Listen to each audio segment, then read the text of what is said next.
जय माता दी फ्रेंड्स, कैसे हैं आप लोग? ये बताने के लिए कमेंट बॉक्स में अपने इष्ट का जयकारा लगाना न भूलें। आज हम बात कर रहे हैं भादो महीने की शुक्ल पक्ष की चतुर्थी की।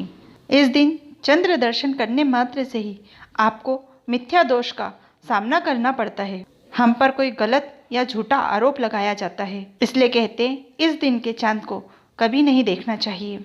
अब आप सब ये सोच रहे होंगे कि अगर व्रत करें तो फिर हम कैसे पूजा करें।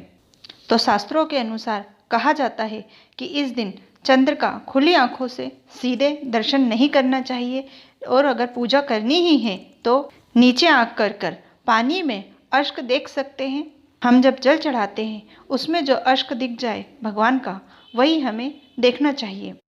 पुराणों की मान्यता के अनुसार भादो महीने की चतुर्थी को भगवान गजानन जी ने चंद्रमा को श्राप दिया था कि आज का चांद कोई भी देखेगा तो उसे मिथ्या दोष का सामना करना पड़ेगा। यही कारण है कि जब गलती से श्री कृष्ण भगवान ने चतुर्थी के चांद का दर्शन कर लिया था तो उनको समंतक नाम की मणि का चोरी का आरोप लगा था। अगर कोई गलती से भी इस दिन चांद का दर्शन कर ले तो उसे यही अवश्य सुननी चाहिए। ये कथा उस समय की है जब भगवान श्री कृष्ण द्वारिका में रहते थे।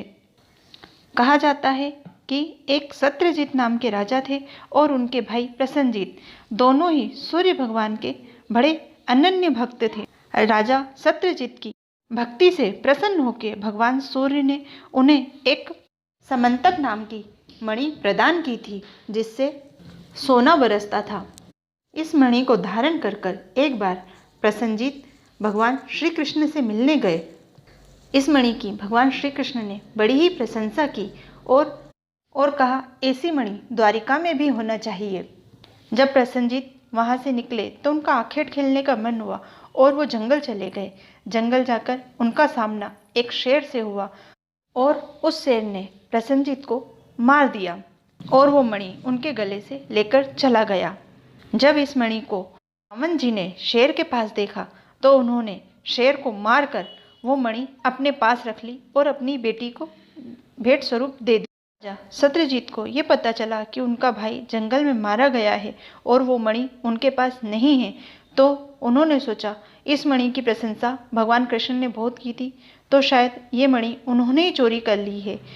ये वृतांत जब भगवान श्री कृष्ण को पता चला तब वह जंगल गए और वहाँ जाके उन्होंने देखा कि जहाँ प्रसन्नजीत मारा गया था वहाँ शेर के निशान है, और आगे जाके देखा कि एक भालू के पैरों के निशान है। उस निशानों का पीछा करते हुए भगवान एक गुफा तक पहुँच गए। उस गुफा में जाकर देखा कि वहाँ जामवंत जी हैं। भगवान ने पहले उनसे प्रार्थना की वो मणि लौटाने की, लेकिन जामवंत जी ने कहा मैं वो मणि मैंने अपनी बेटी को भेंट स्वरूप दे दी है, मैं आपको नहीं लौटा सकता हूँ।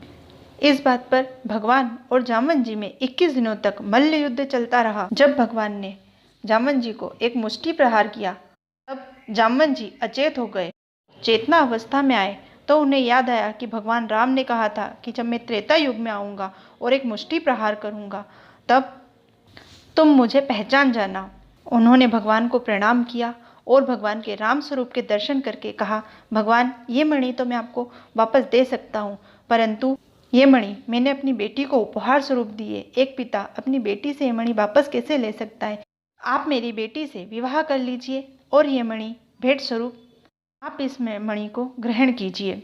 वहाँ भगवान श्री कृष्ण माता जामवंती से विवाह हो गया और भगवान माता जामवंती को लेकर द्वारिका वापस लौट आए और ये मणि राजा सत्यजीत को वापस लौटा दी।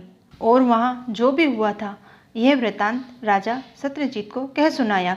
यह सुनकर राजा सत्यजीत बहुत दुखी हुए और भगवान से बहुत क्षमा याचना की। ये मणि भगवान श्री कृष्ण को उन्होंने भेंट स्वरूप वापस लौटा दी, परंतु जिस मणि के लिए मिथ्या दोष लगा था भगवान अब उस मणि को रखना नहीं चाहते थे। इस कारण भगवान ने उस मणि को उन्हें वापस लौटाया। तब राजा सत्यजीत ने प्रार्थना की कि हे प्रभु, आप मुझ पर कृपा कीजिए और मेरी बेटी सत्यभामा से विवाह करके ये मणि भेंट स्वरूप में मैं आपको प्रदान करता हूँ। और ऐसे माता सत्यभामा और भगवान श्री कृष्ण का भी विवाह हो गया। ठीक है, चांद के दर्शन से यह कथा हमें मुक्त करती है। अगर गलती से चतुर्थी का चांद दिख जाए तो ये कथा हमें अवश्य सुननी चाहिए। आशा करती हूँ ये जानकारी आपको बहुत पसंद आएगी। वीडियो आपको पसंद आया हो तो प्लीज़ इसे लाइक कीजिए, किसी और का भी भला हो सके इसलिए इस वीडियो को शेयर कीजिए, हमारे चैनल को सब्सक्राइब कीजिए प्लीज़। जय माता।